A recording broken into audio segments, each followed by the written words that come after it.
पुढची बातमी बघूयात। बीडच्या परळीतील व्यापारी महादेव मुंडेंच्या खून प्रकरणातील आरोपींना तात्काळ अटक व्हावी यासाठी कण्हेरवाडी आणि भोपळा गावचे ग्रामस्थ आज रास्ता रोको आंदोलन करणार आहेत। महादेव मुंडे खून प्रकरणाचा तपास एसआयटी आणि सीआयडी मार्फतच करावा यासाठी आज परळी अंबाजोगाई महामार्गावरती ग्रामस्थ रास्ता रोको आंदोलन करतायत। या आंदोलनामध्ये महादेव मुंडे यांचे कुटुंबीय सहभागी होणार आहेत। तसंच मस्साजोगचे मृत सरपंच संतोष देशमुख यांचे भाऊ धनंजय देशमुख सुद्धा या रास्ता रोकोमध्ये सहभागी होणार आहेत। ऑक्टोबर 2023 मध्ये महादेव मुंडेंचा तहसील कार्यालयासमोरच्या मैदानामध्ये निर्घृण खून करण्यात आला होता।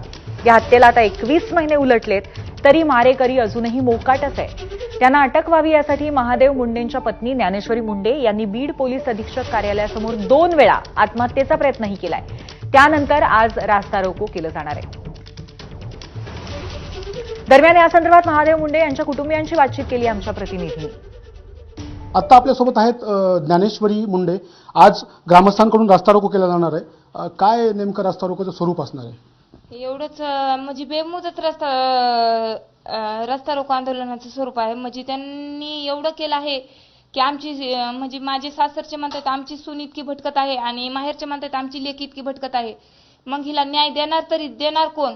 म्हणून आज ग्रामस्थ एकत्र झाले आहेत आणि त्यांनी रस्ता रोको आंदोलन जाहीर केलं आहे।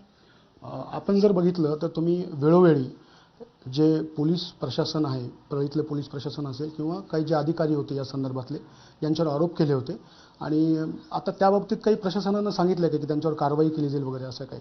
मी तर पहिल्यापासून पोलीस प्रशासनाला दोष देत आलेले आहे। परळीतल्या ज्यावेळेस त्या केसमध्ये अधिकारी होते त्यांनी हे तपास तेव्हाच करायला पाहिजे होता। हे प्रशासनाचं इतकं अपयश आहे की त्यांच्या वर्दीला डाग आहे। हे मी पहिल्यापासून म्हणत आहे की प्रशासन म्हणजे पोलीस प्रशासन ज्या वेळेस हे अधिकारी तपास करत होते त्यांचं हे अपयश आहे की त्यांनी आरोपी पोस्टर पोहोचले नाहीत। एवढा निर्गुण हत्या होऊन बी आरोपींना अटक करत नाहीत, म्हणजे यांनी आरोपीची पाठराखण केली असं म्हटलं जाईल।